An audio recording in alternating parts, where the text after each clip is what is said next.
जिस तरह से जीने के लिए ऑक्सीजन बहुत जरूरी है, ठीक उसी प्रकार ओजोन लेयर भी हमारे जीवन के लिए उतना ही जरूरी है। प्रत्येक वर्ष 16 सितंबर को विश्व ओजोन दिवस मनाया जाता है। यह ओजोन परत की कमी के बारे में लोगों में जागरूकता फैलाने और इसे संरक्षित करने के मुमकिन निष्कर्षों की खोज करने के लिए मनाया जाता है। ओजोन परत कमी से प्राकृतिक संतुलन बिगड़ता है, सर्दियों की तुलना में अधिक गर्मी होती है, सर्दियां अनियमित रूप से आती हैं और हिमखंड गलना शुरू हो जाते हैं। ओजोन परत के नष्ट होने के कारण अनेकों दुष्प्रभाव हमारे स्वास्थ्य और प्रकृति पर हो सकते हैं, जैसे कि सूर्य से आने वाली हानिकारक अल्ट्रावायलेट किरणें धरती पर वायुमंडल में प्रवेश कर सकती हैं, जो बेहद ही गर्म होती हैं और पेड़ पौधों व जीव जंतुओं के लिए काफी हानिकारक होती हैं।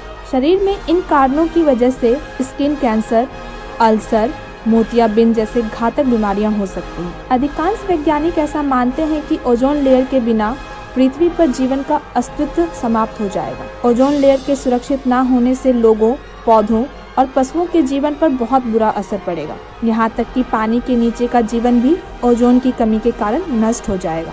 1994 से 16 सितंबर को हर साल ओजोन परत के संरक्षण के लिए अंतर्राष्ट्रीय दिवस के रूप में सभी देशों में बहुत उत्साह के साथ मनाया जाता है और इस दिन ओजोन परत के बचाव के लिए विभिन्न कार्यक्रमों द्वारा लोगों के बीच पर्यावरण के प्रति जागरूकता फैलाई जाती है। 19 सितंबर 2000 को ओजोन परत की कमी के कारण मॉन्ट्रियल कन्वेंशन पर हस्ताक्षर करने के लिए दिवस संयुक्त राष्ट्र द्वारा नामित किया गया था। मॉन्ट्रियल कन्वेंशन दुनिया भर के हानिकारक पदार्थों और गैसों को समाप्त करके ओजोन परत की रक्षा करने हेतु एक अंतर्राष्ट्रीय संधि है। ओजोन लेयर के संरक्षण के लिए अंतर्राष्ट्रीय दिवस के वार्षिक उत्सव की अपनी थीम होती है और यह थीम साल दर साल बदलती रहती है।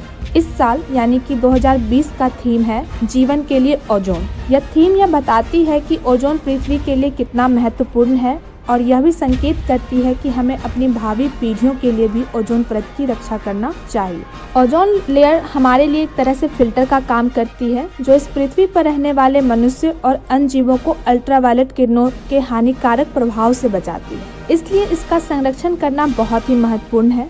हम ओजोन लेयर को अधिक से अधिक पौधे लगाकर उसको संरक्षित कर सकते हैं, ताकि ऑक्सीजन अधिक से अधिक मात्रा में वायुमंडल में बनी रहे और इससे